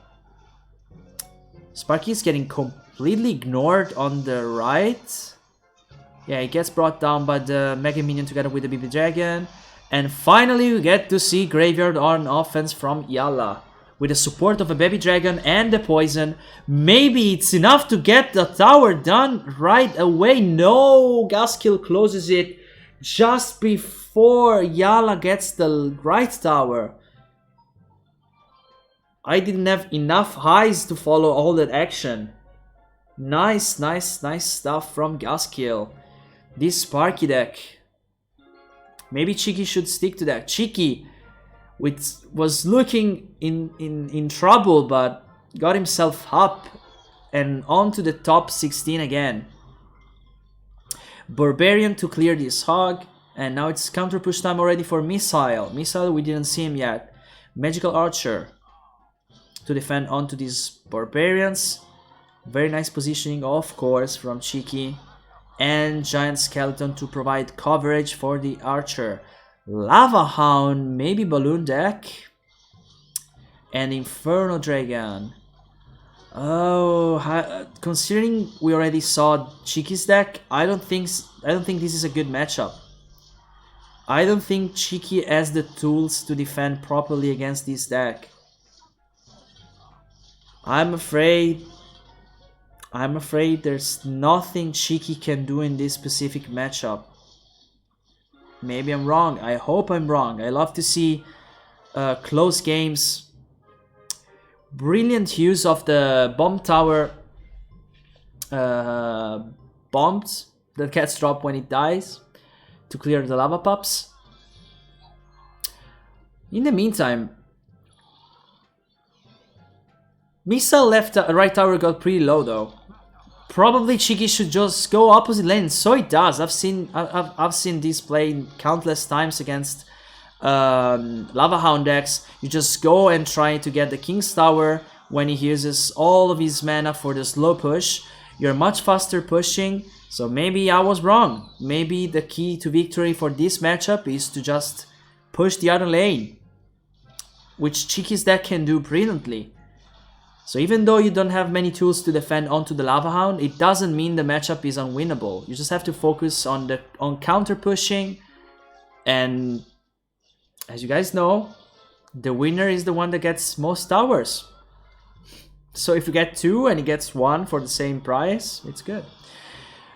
And it's going to be 2-1 situation for Cheeky now. And if I understand the matchup correctly from Cheeky's perspective, Cheeky is not going to look only to defend against these huge Lava Hound pushes, but maybe he's going to look for some room, for some space to push himself. That was a brilliant defense. We didn't get to see the tornado yet, but the tornado was brilliantly used to get rid of this Lava Hound. And now Baby Dragon together with Magical Archer to defend onto this other Lava Hound. So okay, I believe Cheeky decided to go on the defensive side and not try and counter push. And it's proven to be just enough to win this game and seal the deal. Nice job from Cheeky. That was a lesson for every one of us. Everyone at a certain point in their Clash Royale career complained about Lava Hound and it being not interactive. But yeah, if you're struggling defending against air units, just push on the other lane. That's what Cheeky did, and that's how Cheeky won. Cheeky, which is not shy when it comes to pushing with the hog in the beginning of the game, is now gonna have to defend against this Goblin Giant with the help of his trusty bomb tower. Goblins come down, Magical Archers still pretty healthy, and pretty good defense. Tight situation here. Slight elixir advantage for Cheeky, who has the advantage of having his Magical Archer deployed a bit late. Dark Prince was a bit late and 2 hits were dealt to the right tower. And the trusty Skelly Giant from Cheeky is going to defend on the Dark Prince. Royal Hog is going to take advantage of the Skelly tanking. And brilliant Tornado from Cheeky should be destroying this mini P.E.K.K.A. And so it is. Pretty consistent advantage now. 800 HP. And not an elixir advantage anymore. Okay, so yeah, I should have mentioned it. The deck from Angel of Death really looked like the deck Cheeky was playing before, the Goblin Giant Sparky deck. And Cheeky already deployed his bomb tower to defend onto this Sparky. Goblin Giant, of course, comes down to cover for the Sparky, Magical Archer, and the bomb tower to defend. Skelly Giant to defend onto the Sparky. He tanks it and also provides the bomb to clear the paths. Still advantage for Cheeky, which survived to this deadly push. Royal Hog gets an hit. Magical Archer doesn't get to damage the tower just for a millimeter there. And once again, brilliant defense from Cheeky with the bomb tower together with the Baby Dragon. And Sparky, on the other hand, comes down threatening Cheeky. Goblin to cover for it, while the Baby Dragon gets cleared by the Princess Tower. And now all the elixir from Cheeky to defend. He's got time, he's got elixir. And now he has room to counter push. Sparky not allowing this Magical Archer to connect to the tower. And we're pretty much seeing the same exact cycle for some time now. Bomb tower to defend on the Sparky together with the Giant Skelly that goes and gets destroyed to drop the bomb onto the Tornado synergy. So yes, that's how Cheeky is defending from some time now. And it's generating some elixir advantage to be able to push, get at least one hit with the Og and the Earthquake and the Magical Archer that's not gonna be able to connect to the tower still. Cheap damage after cheap damage, this game is gonna end in Cheeky's favor if this keeps if things keep going like this. Even better this time with the bomb splash that gets all the 3 attacking units from Angel of Death, so it's going to be an even heavier counterattack from Cheeky, I believe. This positioning from the Magical Archer was brilliant and allows him to connect twice to the tower. Now we're definitely in Earthquake cycle range, but the Hawk is gonna finish it with a hit. Brilliant defense on Cheeky's side that allowed him to attack, taking down Angel of Death. Let's take a look at the rankings before we get to see another match. So, we didn't get to see any games from Nicola, Matteo, Jusley, and Aslan. So maybe we should look into those. Matteo is in the lead with 12 wins. Gaskill, Apocalypse, Seeking Master, Cheeky, and Joselito with 11. At 10 we have Dia, who just started his game. Let's just watch some Dia gameplay, shall we? No, it didn't just start the game. It's up against Ombra, which means shadow in Italian. Looks like a pretty even situation, but this push is definitely going to turn out to be a tower loss for Ombra. Yes, it is. Golem deck once again for Dia. It looks like he's been playing this Golem deck all night long. While Golem Elixir deck for Ombra, almost a mirror, except the Golem for Ombra is an Elixir one. And we're not gonna see much action and back and forth with Golem decks, as you know. We're gonna witness huge pushes, very tight defenses, and counter pushes as soon as there's room for those. Golem players do not play aggressively, they play very patiently and choose their battles carefully, even in defense. The Elixir Golem failing to get the tower down means that there's going to be even more Elixir for Dia to counterattack with. The Archer is connecting to the tower though, but there was a Mega Minion to defend, so just a little shy from 300 HP, 299. And this massive push with the lightning even. I don't see how Ombra is defending against this push. He tries to go for a counter push with the Elixir Golem, but the Mega Minion and the Mini Pack are there to defend. So it should be even a Tornado to defend and make sure nothing passes the bridge. Nice defense from Dia, who almost got the King's Tower even.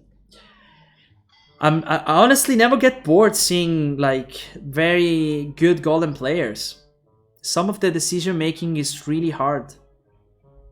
I really wanna see a game from Matteo, so I'm gonna wait his game to finish. Let's just watch it, but I wanna catch an entire game from Matteo, which is leading our bracket for now. So he's definitely having a good night. And I should maybe even restart my Clash Royale soundtracks.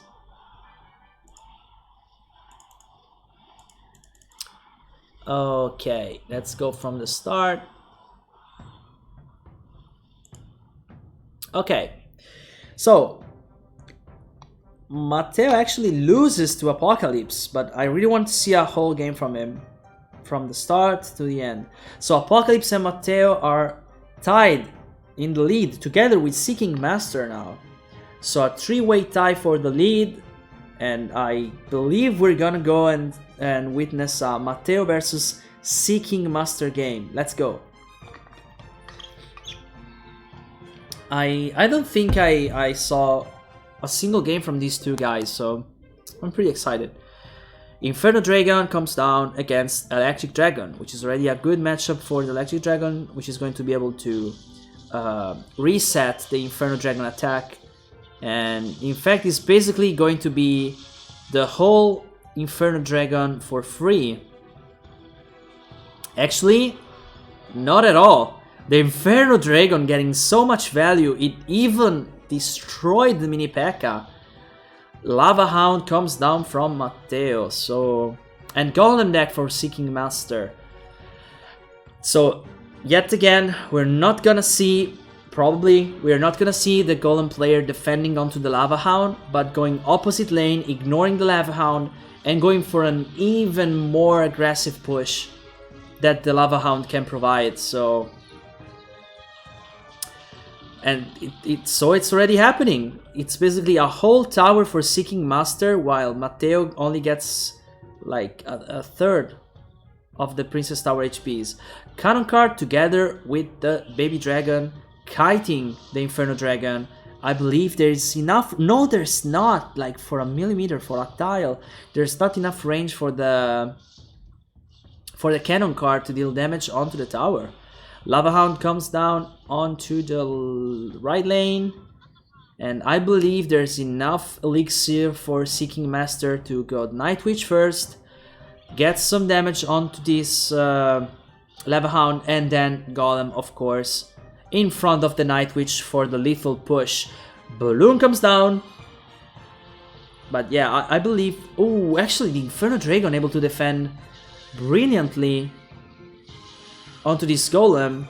A tower comes down for Matteo, but is there enough defense for Seeking Master? Yes, there is.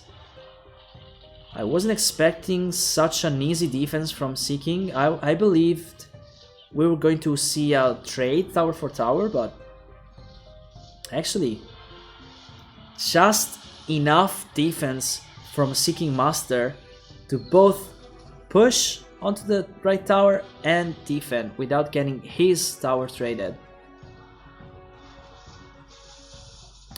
And now we're basically going to witness these last 10 seconds of nothingness, because there's not enough elixir for any of the two players to get some action going on. Let's see if I'm wrong. The balloon maybe gets to connect. No, it doesn't, thanks to the defensive tornado, which we didn't get to see until the last second of this game.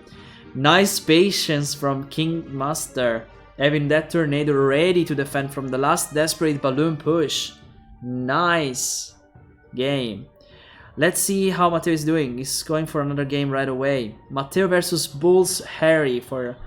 I didn't get to see a single game from Bulls, but we're gonna see a nice Golem, which probably means... Is this Expo? Is this going to be Expo? Tesla and Ice Golem. Skellies looks like Expo. I'm excited. Archers. It's definitely going to be Expo, now you know it. Lava Hound and Balloon. Ice Golem to defend against the Lava Pups. And the Balloon gets kited away, but still connects for one huge hit onto the tower. That gets brought down to 1000 HPs. Hi Michele, ciao a tutti ragazzi. I said hi to my Italian fellas. Lava Hound comes down, and there's enough damage from... There's enough elixir from Bulls to just defend, I believe, but it proved to be difficult for the Expo player already. There was a bit of a misplay with that fireball, so maybe that won't happen again, but it's still definitely very hard to defend properly against this sort of pushes. Expo comes down just to distract the balloon. It's gonna cost a lot, but at least it's damage that doesn't go onto the tower. King Tower activation, but doesn't really matter since the Prince Tower was already going down.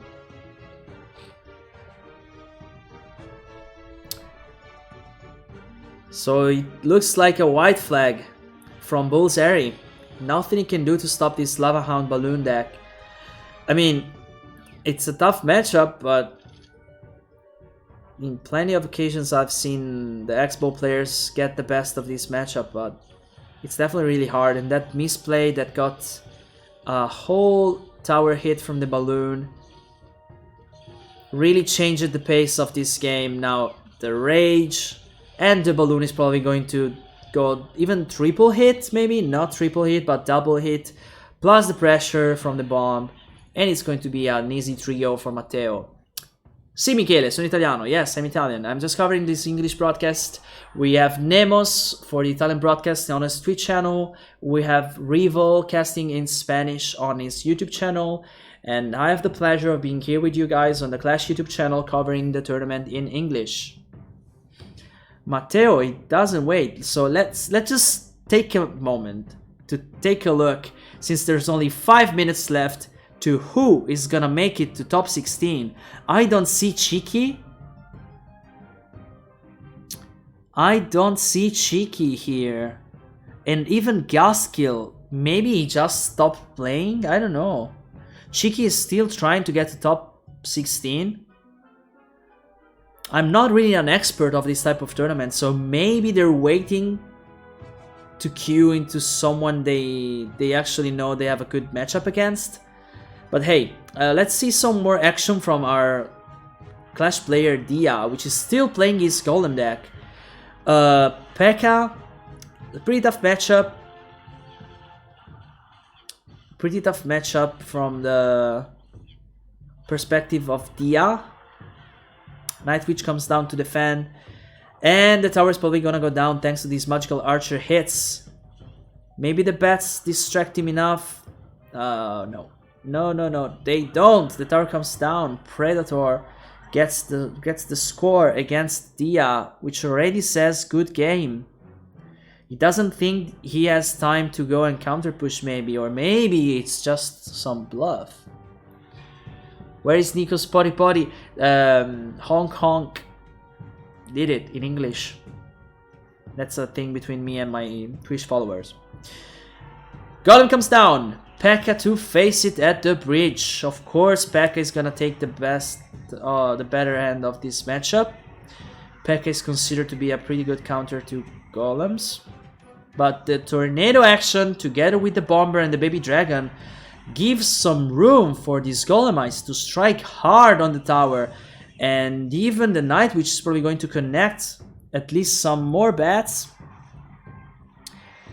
The battle ram to distract the baby dragon, the mini P.E.K.K.A. The bandit is going to defend onto this mini P.E.K.K.A, but the bats end up getting the tower for Dia. And now is a whole different new game, because we're into double elixir. There's elixir advantage for Dia, and maybe this game can be turned around in his favor. Golem comes down on the left, and P.E.K.K.A is already there to be ready and face the golem onto the bridge, as they do. This archer is going probably down without taking any victims on the left side. Oh, he still gets to remove the Night Switch from the board, and he even gets some coverage from the battle ram, so maybe there's a chance for a counter push. The battle ram is going to connect, but the bomber defends the barbarian. Baby dragon supporting the golemites. The P.E.K.K.A is still alive. This was a very good trade in favor of Predator. And almost no damage is being dealt to his left tower, while the last Princess Tower standing for Dia suffered some serious damage. Tornado plus Baby Dragon, classic defensive move. Royal Ghost gets the hit once, and P.E.K.K.A is dealing with the Golem pretty easily. Yeah, I believe the P.E.K.K.A turned out to be the counter it was supposed to be to Dia's deck. So, I don't know. Lightning gets to trade some of the units left from defense, Predator's defense, but there's a counter push on the tower, on the right tower, with the Royal Ghost, Battle Ram, Bandit all together, which plays exactly into Dia's trap of Bomber, BBD, Tornado. I believe the defense from Dia should always prove pretty easy. The problem is that there's no room to counterattack with that P.E.K.K.A being able to face the Golem every single time. So it's going to be really hard to go on the counter offense for Dia, who tries a desperate move here, just putting the Golem in the pocket. The lightning deals a lot of damage though. Maybe, just maybe, there's some room for damage, and so it is. But now that Predator brilliantly defended, he has elixir advantage to go on offense, I believe. The P.E.K.K.A is still down. So, no, in the end, of course, the tiebreaker ends up favoring Dia, who gets the win. I always forget about the new tiebreaker system. Hi Michele, Yep, Nico answered you exactly. Nemos is streaming on his Twitch channel in Italian, while Revol is casting in Spanish on his YouTube channel. What a game from Dia, who takes back the top 5 of this tournament. I want to see how Cheeky is doing. It would be very sad if he doesn't make it to the top 16. He was doing very well, but fell back a couple of games ago. Okay, so let's see. Cheeky with his very unique skeleton hog deck. How do we call this archetype, to be honest? I don't know. Scalinado? Because it defends pretty much every time with the Nado on the Skeleton's Bomb. With the Tornado on the Skeleton's Bomb. So, yeah. It kind of... Yeah, I vouch for the Scalinado name. Hog is gonna hit at least once, twice. And the Archer finishes the job for a Cheeky win. We were already in overtime, so... Let's try and catch a whole game from Cheeky. Let's see if I can catch a whole game from him. Oh, that was the last game, I believe. Let's see if Cheeky made it to top 16. It's currently in the top 16. Of course, there's going to be a lot of players with 13 wins. So there's going to be some tiebreakers. And I believe we are almost ready to go and see... how our top 16 is gonna look like. Some pretty interesting names in our top 16 so far. Matteo, Master, Dia, Jose Torres, who defeated Dia, I believe. Gaskill ended up queuing another game and winning one game to secure the top 16. Tats got to top 16 as well. And... the last member of this super high level top 16 is going to be Kaiju Abraham, which is the last player with 13 wins. So let's go and take a look at Master's game and see if he gets to be... Oh, it's against Dia. If he gets to be our top one, number 1 seed, let's say, for the top 16.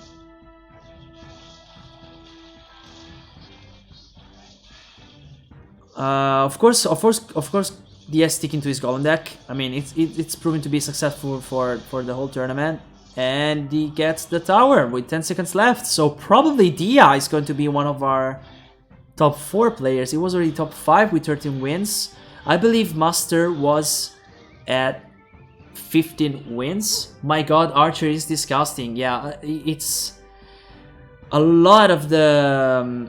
A lot of the top pros even are asking for an Archer nerf. They were discussing damage reduction on tower hits. But yeah, here is our top 16. Here's our top 16. So some players with 13 wins are not gonna be included in our top 16 due to tiebreakers. Top 3, Matteo, Dia, Seeking Master, URC, Apocalypse, Adriel, Matias Missori, Joselito, Jose Torres, Abdu, Taz, Gaskill, Milton, Chiki, Abdo Judo, Predator 15. That is, I believe, our top 16. There's still some matches going on, so the tournament cannot officially end. There's a game from Nick, one from Kevin. Lemonberry is still involved in a game. But yeah, it was a good tournament. I didn't expect to see so many off-meta decks, but some of the players were brave enough to test them in a tournament setting. And now let's see how the top 16 will unfold, because we're gonna take these 16 players, put them into a single elimination bracket, and have them play for 4 spots, because 4 of these 16 players will be attending our finals on the 28th of March. I believe everything is going super smoothly since nobody's telling me there's a problem with audio or my webcam, so I believe everything is fine. And the tournament has officially ended, and my rank was 600. Yeah, I believe I did pretty well. I mean, there was 785 players, and I didn't even finish last by not playing. Nice. So, tournament done. Nemos found game 1. So you played against Nemos and defeated him? Nice. Where were you? How did you do, Luxor? Let's see if I find you. Nope. Can't see you. So, since many of you were asking me about the notable players, let's see how they did before the top 16 starts. I was asked to keep an eye on Solidaire, Josley, and Aslan. Let's see how they did. Even Nicola, Matteo, and Chiki.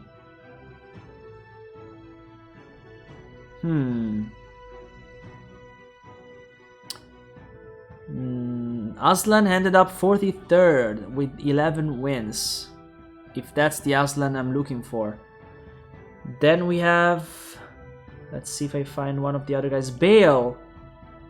Bale ended up 57th with 10 wins. I'm waiting for the top 16 bracket and the beginning of the new tournament. So I'll just join the Clash Discord, which everyone should do. And let's see how the bracket looks like.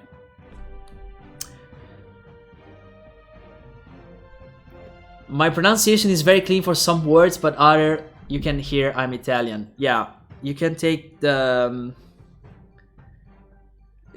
as they say, you can take the accent out of the Italian guy, but not the Italian guy out of the accent. It doesn't make any sense, but yeah.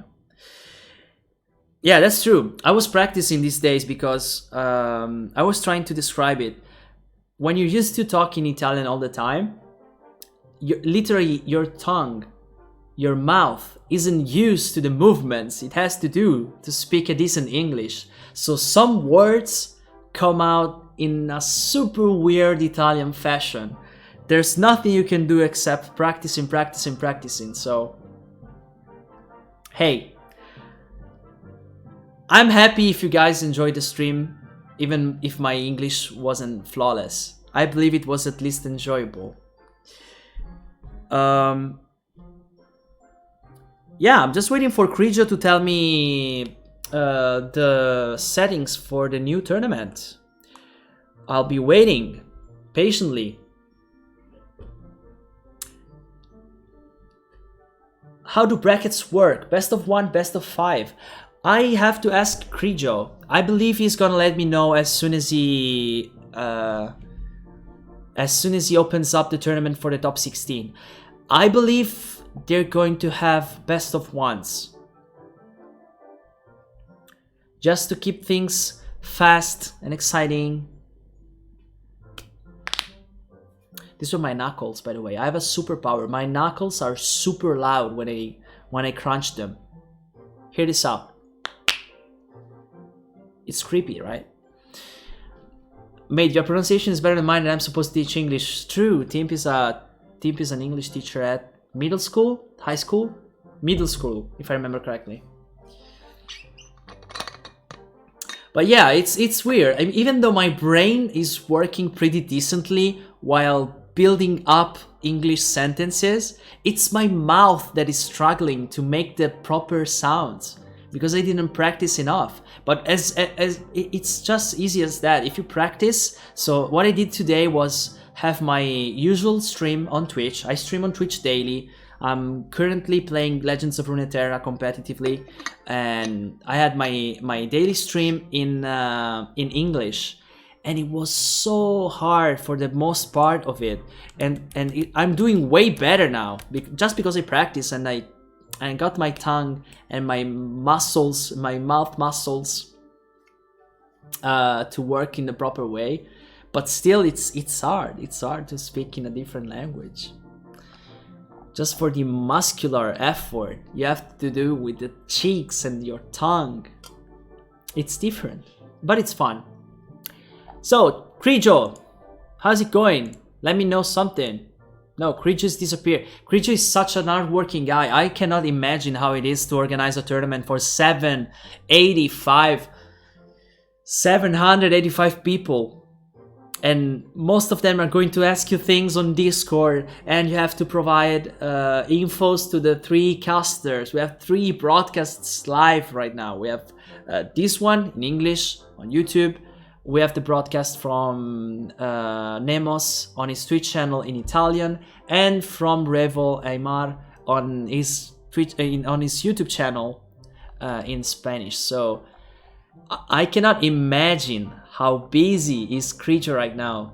So I don't want to bother him, but I wanna go and take a look on how the stream is. If I'm lagging, my bad then. Here we are. You heard me. So, and I can, I'm not gonna read that out loud, Keeper, but thanks for informing me. Okay. Yeah, I'll just wait. I'm just waiting for Krijo. I don't want to bother him. Like, it's when it's your first day on the job and your boss is busy and you don't want to ask him anything. You just wait patiently for him to tell you what to do. That's what I'm doing. I'm waiting for the boss to tell me what to do. By the way, can I get a Clash water bottle already, please? Thanks. I have all the merch except the water bottle. I'm gonna ask Clash to send me one. Hopefully they will. Also, this one has a huge indentation. Like this bottle over here survived a bike accident my girlfriend had. This hit the road really hard. She fell with their bike, and this was smashed against the road, on the asphalt. That's the word I was looking for. But it's fine. Hey, can you listen, guys? I have no idea why you're sending me these requests. I'm a complete noob. I play very casually, okay? I know my stuff about Clash Royale, sort of, but I'm very bad at executing. and I don't have very high level cards. You sent me all of these requests. Why? 1, 2, 3, 4, 5, 6, 7, 8, 9, 10 requests. Thank you, guys. Dia, I watched most of your games. Loved your Golem deck. Love your Golem gameplay.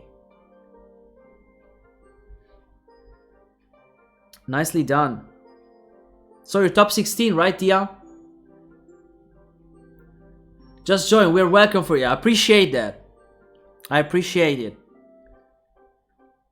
Probably, if I keep casting for Clash, which I will definitely do because I'm going to cast also the next 2 qualifiers, which are gonna happen on the 23rd of March and the 26th, I'll probably be joining one of Krijo's clan. So don't get offended, guys. I really do appreciate your invites. I really, really do. Thank you so much for inviting me. I really do appreciate it. But I'm probably just gonna join one of the many Clash clans. Thank you. So, Mr. Krijo, how's it going? I just hope he doesn't go and play the top 16 without telling me. That would be the worst. Sorry, I blocked my phone. Now you know how to unlock my phone in case you find it. I should have been more careful. Let's see.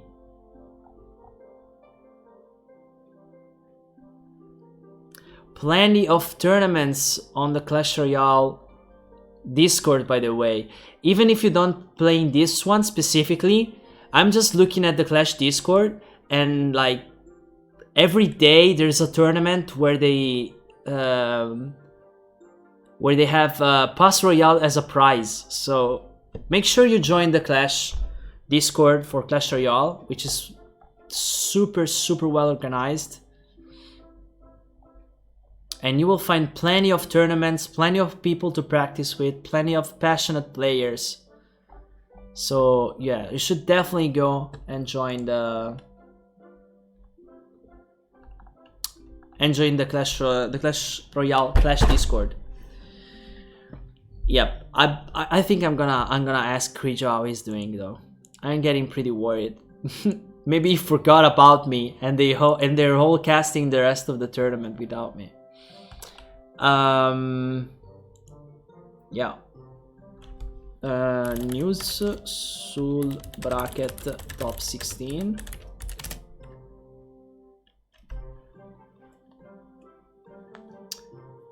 I want to take some seconds, really, just to say thank you to both Clash and Inter for organizing these tournaments. You guys obviously know what Italy is going through these days, and having these chances to get together, even if everyone has to stay home, and play games together, enjoy yourselves, play tournaments of the games we're passionate about. It's not something we should take for granted. So make sure to show some love to Inter and Clash for these tournaments and these chances to be together and play together. Follow the channel, subscribe to the YouTube channel, subscribe to Nemos, which is streaming on Twitch in Italian, subscribe to Revo, come follow all Clash socials, and then, if you want, come take a look and follow even me on my Instagram, Walkit Games, and my Twitter, my Twitch channel. I stream daily. I don't know if you're interested in what I do on Twitch, but in case you're interested in card games such as Legends of Runeterra, then you'll find plenty of content there. Okay. Okay, so yeah, okay, so we're done. I had no clue. I thought we would have another small bracket, but they just go with the top 16 in the end. It wouldn't be a Wildcat casting without some misunderstanding here. So I totally got it wrong. We're going to have the top 4 players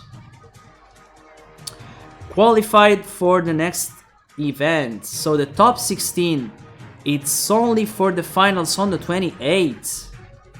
Okay, guys, I misunderstood. So the top 4 players from the previous tournament. Let's see if I can get to see the tournament even though it's done. Can I? Maybe. Nope.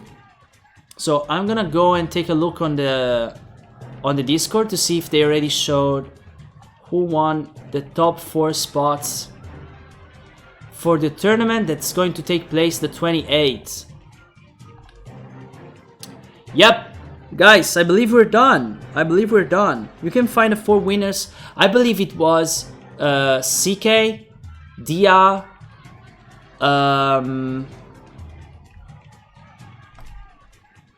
Matteo, and I'll just ask Creature real quick once again.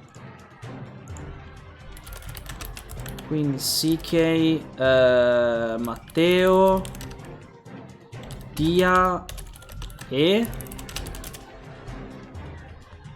So I'm asking once again names of the 4 qualified, but I believe we're done, boys and girls. Was a very fun tournament for me.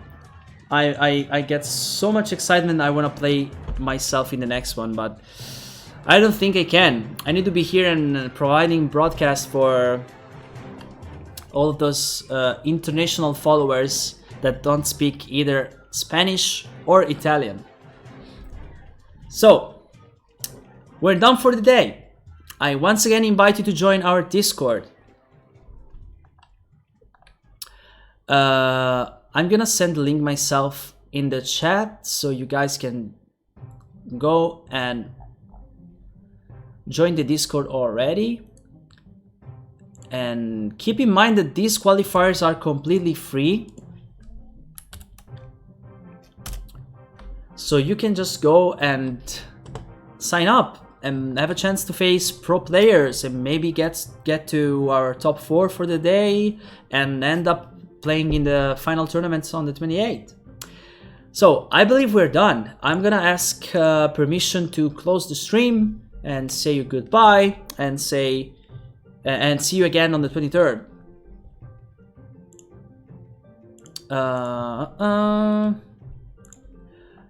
Yeah, I believe I can just go and close this up. Guys, it's been my pleasure. It's been a challenging stream, but I loved it from the first minute to the last one. It's been very challenging because, as I said, I never streamed Clash Royale. I never broadcasted a tournament of Clash Royale. I never streamed in English, so this was very challenging for me. But you guys are very sweet and supportive, and I loved streaming for you guys. So hopefully I'll see you again on the 23rd for the 3rd qualifier. Then there's going to be a 4th one on the 26th, and we're gonna have the finals on the 28th. Remember, subscribe to the Discord and sign up for the next tournaments. That's it for me today, I believe. It's all. I'll see you in 3 days then. Bye guys, and thank you for watching.